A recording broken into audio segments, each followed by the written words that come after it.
cops stopped the wrong truck. Minutes later, 40 massive semis rolled in like thunder, led by a commander who knew exactly what he was doing. I didn't do anything. Before we dive into this shocking story of injustice, courage, and retribution, grab your drink and settle in. What you're about to hear will show you what happens when corrupt cops pick on a 79-year-old war veteran and awaken a brotherhood that never leaves a man behind.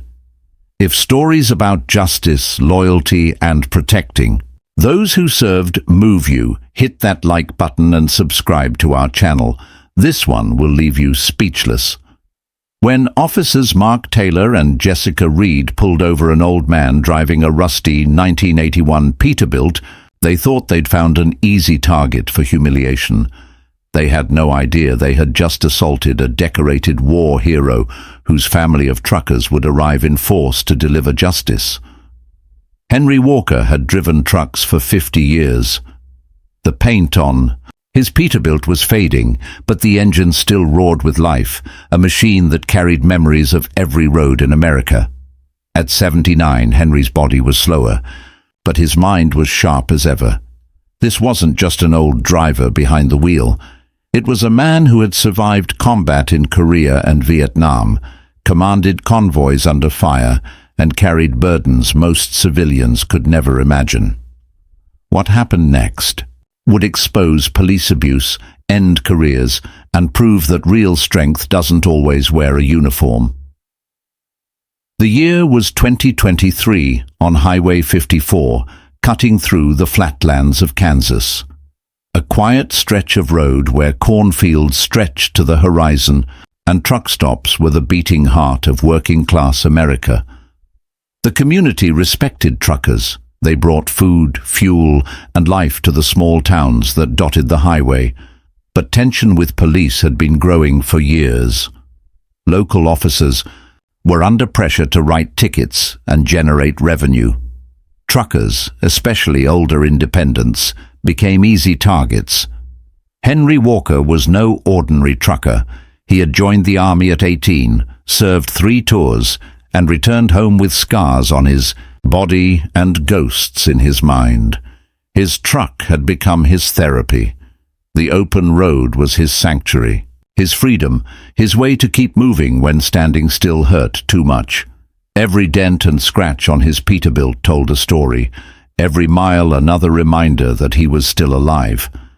Since losing his wife to illness 7 years earlier, his weekly hauls were his only purpose.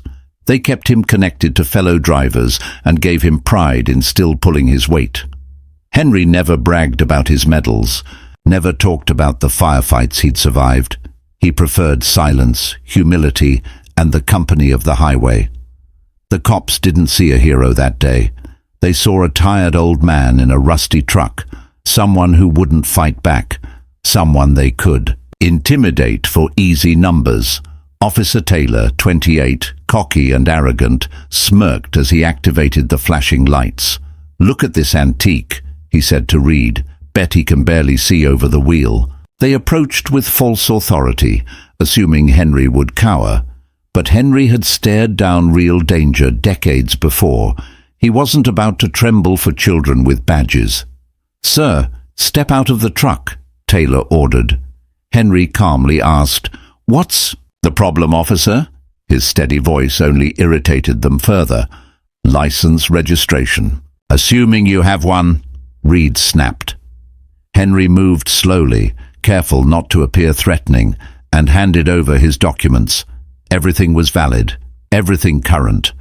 But Taylor wasn't interested in paperwork. He circled the truck, mocking its worn body.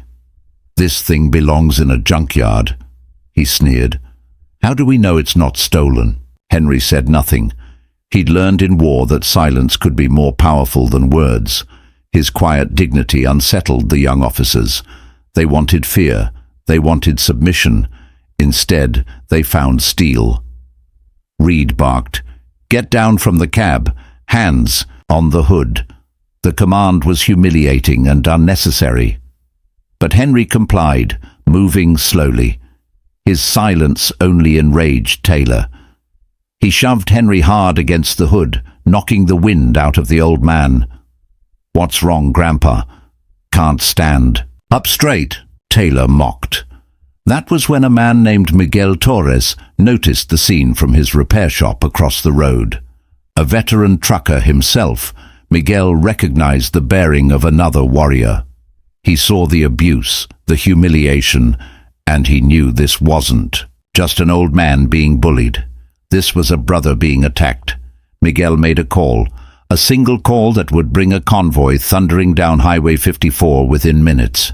"They're roughing up Henry Walker," Miguel said into the phone. "Get everyone here now." As Taylor shoved Henry again, Reed laughed. Miguel's blood boiled, but he waited, knowing what was coming. Henry, bent over the hood, blood on his lip, still refused to speak. His silence carried more weight than their shouting, and then it happened. The ground began to shake. The sound grew louder, a distant rumble that built into a roar. Headlights appeared on the horizon. One truck, then another, then another. Within minutes, 40 semis surrounded the scene, forming a wall of chrome and steel. The Brotherhood of Truckers had arrived, a network built on loyalty and respect, drivers from every corner of the Midwest, answering the call when one of their own was in danger. Lead. Truck rolled to a stop, a massive black Kenworth with an eagle painted on its hood. Out stepped Jack Bulldog Mason, a former Marine captain turned convoy leader. He walked straight up to the officers, calm, controlled, eyes burning with authority. "Step away from the man," Mason ordered. Taylor tried to posture. "This is police business," he snapped. Mason didn't flinch. "No, this is assault on a veteran in front of 40 witnesses." The officers suddenly realized they had lost control. They weren't facing one old man anymore. They were facing a disciplined army on wheels. Many of the truckers were veterans themselves, and all of them were recording. Taylor made the mistake of reaching for his weapon.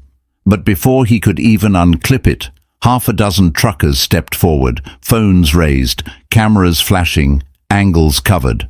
Mason's voice cut through the night like a blade. "Bad choice, son. You think you're going to scare men who've hauled through war zones and buried brothers on foreign soil. Put the gun down." Reed's face went pale. She understood.